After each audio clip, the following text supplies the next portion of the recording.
अस्सलाम वालेकुम my YouTube fellows, क्या हाल चाल है आप सबके। उम्मीद करती हूँ आप सब बिल्कुल ठीक ठाक और खैर खैरियत से होंगे। अल्लाह ताला आप सबको अपने घरों में हिफ्ज़ व अमान में रखे और तमाम बीमारियों से बचाए रखे। आज मैं आपके लिए जो टिप लाई हूँ वो है मुंह की और पाँव की बदबू दूर करने के लिए। टिप बताने से पहले आप सबसे रिक्वेस्ट है, मेरे चैनल को सब्सक्राइब कर लीजिए, लाइक कीजिए और शेयर करना मत भूलिए। बेल आइकॉन को भी प्रेस कीजिए ताकि हर आने वाली न्यू वीडियो का नोटिफिकेशन आपको मिल सके। हाँ जी, मुंह की बदबू के लिए आपके ये सामने देख रहे हैं कि सौंफ रखे हुए हैं।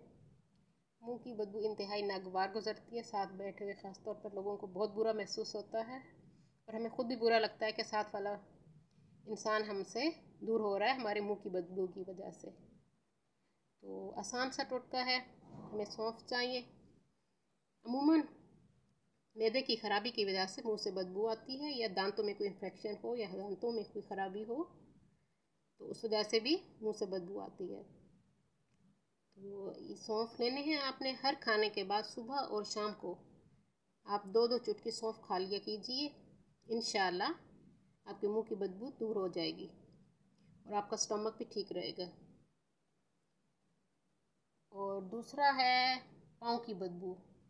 पाँव की बदबू जुराबों के बाद, पहनने के बाद आमतौर पर बहुत ज़्यादा हो जाती है।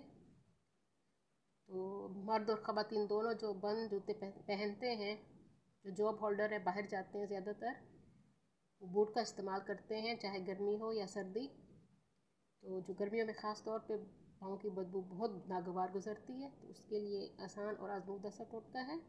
ये आप देख रहे हैं, नीम के पत्ते फ्रेश ले लें या सूखे हुए जो आपको मिल जाए। वो आपने क्या करना है, जब आप जुराबें पहन लें तो बूट पहनने लगें जब, तो आपने बूट में 2-4 पत्ते आपने बूट के अंदर रख देने हैं। ये आप रोज़ाना आपने करना है।